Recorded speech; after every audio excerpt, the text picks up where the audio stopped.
Hello friends, welcome back to my channel Mimo and মম।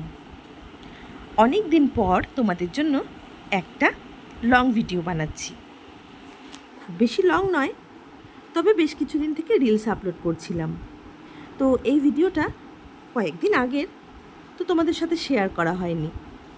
এটা হলো এর মধ্যে একটা ছুটির দিনকার ভিডিও, যেদিন আমরা আর আমাদের পাশের বাড়ির মিঠিরা আমরা এই দুটো ফ্যামিলি মিলে একটু বেড়াতে গিয়েছিলাম।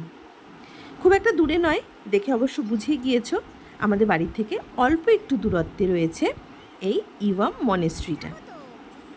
তো সেই মনেস্ট্রিতে আমরা এই দিন ঘুরতে গিয়েছিলাম। এটা যেহেতু বিকেলবেলায় 5টার মধ্যেই বন্ধ হয়ে যায়, তাই আমরা কিন্তু একদম দুপুরে ওই মোটামুটি 2:45 নাগাদ বাড়ি থেকে বেরিয়ে গিয়েছি। আমি, মিমোর পাপা, আর ওইদিকে ছিল মিঠির মা আর মিঠির পাপা। মানে আমরা তো আমাদের বন্ধু, আমাদের আনন্দ এই সমস্ত কিছু খুঁজেই নিই, তবে বাচ্চাগুলোর জন্য তো একটু আনন্দ খুঁজে নেওয়ার জায়গাটা বের করে দিতে হয়। তো সেই জন্য মিঠিরানিরই খুব বেশি ইচ্ছে ছিল যে আমাদের সঙ্গে একদিন বেড়াতে যাবে। তো অনেক দিন থেকে নিয়ে যাব করছিলাম। ওদেরও পরীক্ষা গিয়েছে, তারপর আর কোথাও যাওয়া হয়নি। তাই আজ ঠিক করলাম মিঠিরানিকে আজ আমরা আমাদের সঙ্গে নিয়ে যাব। তো আমরা চলে এসেছি এই শালুগাড়াতে যে একটা ইওয়াম মনেস্ট্রি রয়েছে সেখানে। তো এখানে এসে তো এই দুজন বন্ধু ভীষণ খুশি, আর সেই সঙ্গে আমরাও এই মনেস্ট্রিতে প্রথমবার ভেতরে এসেছি। এর আগে অবশ্য আমি একবার এসেছিলাম, তবে ওই বিকেল হয়ে যাওয়াতে মনেস্ট্রির ভেতরে আর ঢুকতে পারিনি। আমরা ঢুকে জাস্ট বাইরেটা একটু ঘুরেই বেরিয়ে গিয়েছিলাম। আজকে কিন্তু সেটা যাতে না হয়, তাই আমরা দুপুরেই বেরিয়ে গেছি। দুপুরে খাওয়া দাওয়া সেরে একেবারে রেডি হয়ে চলে এলাম। আর আজ কিন্তু ভীষণ গরম। তো আমরা গাড়িতে তো বেশ ঠান্ডাতেই ছিলাম, কিন্তু গাড়ি থেকে নামার পর গরমটা প্রচণ্ড পরিমাণে কষ্ট দিচ্ছিল। তো উঠোনে তো দাঁড়ানো যাচ্ছেই না, বাইরেটা তো তোমরা দেখলে বেশ বড় একটা জায়গা, খুব সুন্দর। তো ওখানে আমরা একটু বাদে যাব, রোদটা একটু কমে আসুক। মোটামুটি এখন 3:30 পৌনে 4টে মতন বাজে। তা সত্ত্বেও দেখো রোদের তাপ কিন্তু প্রচণ্ড রয়েছে। তো যাই হোক, ভেতরটা আমরা বেশ কিছুক্ষণ ঘুরে নিয়ে তারপর ভেতর থেকে বাইরে এলাম। ওই বাচ্চাগুলো আসলে এক জায়গায় বেশিক্ষণ থাকতে চায় না। মনেস্ট্রিতে এলে এমনিই কিন্তু দেখবে মনটা ভীষণ শান্ত হয়ে যায়। তবে যেহেতু ছুটির দিন ছিল, তাই জন্য একটু তো ভিড় ছিলই, আর 5টার মধ্যে এটা বন্ধও হয়ে যাবে, সেই জন্য বিকেলের দিকটাতে ভিড়টাও একটু বাড়ে। তো ভেতরে ঘোরার পর যখন এই লাকি হুইলগুলো মিমো আর মিঠি দেখেছে, তো ওরা ওদের পাপার সঙ্গে এখানে এসে এই হুইলগুলো একটু ঘুরিয়ে নিচ্ছিল। যদিও এগুলোর মিনিং বা এগুলোর যে একটা পজিটিভিটি আছে, সেটা এখনও ওরা কিছুই বোঝে না। তো যাই হোক, ভগবান তো বাচ্চাদের এই সমস্ত কিছুর মধ্যেই ভক্তি খুঁজে পায়। তো মিমো অনেকক্ষণ ওর ইচ্ছে মতন ডান দিক বা দিক করে হুইলগুলো ঘুরিয়ে নিয়েছে। তো ওদের এই আনন্দ দেখে আমরাই বা বাদ যাই কেন? তাই জন্য আমিও কিন্তু বেশ কিছুক্ষণ হুইলগুলো ঘুরিয়ে একদম শুরু থেকে শেষ করেছি।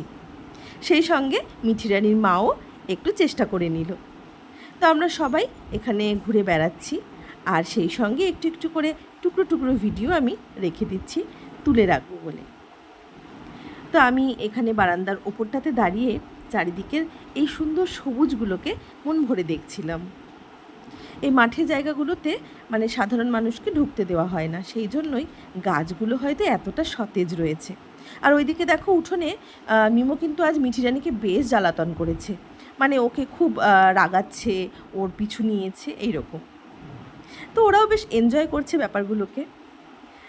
এখন রোদটা অনেকটাই পড়ে এসেছে, তো ওই মোটামুটি 4:30 এখন বাজে।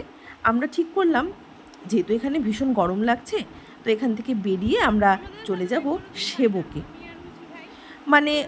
বাইরে এসে মিমো আর মিঠি একটু বায়না করছে আইসক্রিম খাবে বলে। আর মিমোর যেহেতু এই মাত্র ওই ঠান্ডা জ্বর এগুলো কমেছে, তাই জন্য ওকে বেশি আইসক্রিম দেওয়া যাবে না। তাই আমি ওর থেকে নিয়ে একটু খেয়ে নিচ্ছিলাম। আর সেই সঙ্গে আমরা কিন্তু এখানকার ফুচকাটাও টেস্ট করেছি, ভীষণ ভালো ছিল। তো যেহেতু গরম, এই জাতীয় জিনিসগুলোই তো আমাদেরকে টানে বেশি। তো ওখান থেকে সোজা আমরা চলে এসেছি একদম সেবক কালীবাড়িতে। আবার সেই গরম আমাদের পিছু ছাড়ছে না। ভেবেছিলাম সেবকটা একটু পাহাড় পাহাড়, তো এই জায়গাটাতে হয়তো বা একটু ঠান্ডা ঠান্ডা ভাব হতে পারে, কিন্তু না, গরম সেই একই রকমের। তো যাই হোক, আমরা যখন সেবকে এসেইছি, মায়ের দর্শন করব না সেটা তো হয় না। আর তার ওপর শুনলাম মিঠি রানীর মা নাকি সেবক মন্দিরের ভেতরটা এর আগে যায়নি। তো ভালোই হলো, আমরা সবাই মিলে একটু ঠাকুর দর্শন করে যাব। তো মিমোর পাপা গেছে ওইদিকে গাড়িটাকে পার্ক করতে, আর আমরা সবাই মিলে এখন ওপরে চলে এসেছি। তো ওই দেখো মায়ের মূর্তি, ভেতরে খুব বেশি ভিডিও করা অ্যালাউড ছিল না, তো সেখানেই সমাপ্ত করতে হলো। আর তারপর আমরা মন্দিরে একটু পুজো করে প্রসাদ নিয়ে চলে এসেছি এই ব্রিজের পাশে একটা মোমোর দোকানে। তো এখানেও গরমটা ভীষণভাবে আমাদের তাড়া করছে, তো ইচ্ছে ছিল ওই ব্রিজের ওপরে গিয়ে বেশ খানিকক্ষণ দাঁড়িয়ে একটু মানে চারিদিকের ভিউটাকে একটু এনজয় করব। কিন্তু ওই যে বললাম, গরমে প্রত্যেকে আমরা নাজেহাল হয়ে পড়েছিলাম। বাচ্চাগুলোর মুখগুলো দেখো কেমন শুকিয়ে গেছে। তো ওরা তো বাঘের পিঠে বসে আনন্দ ভয় সমস্তটাই মানে এনজয় করলো। তো এবারে মিমোর পাপা চলে গেছে গাড়ি আনতে, আর আমরাও এখন চলে যাব বাড়ির দিকে। তো আজকের এই ছোট্ট ব্লগটা তোমাদের কেমন লাগলো অবশ্যই জানিও।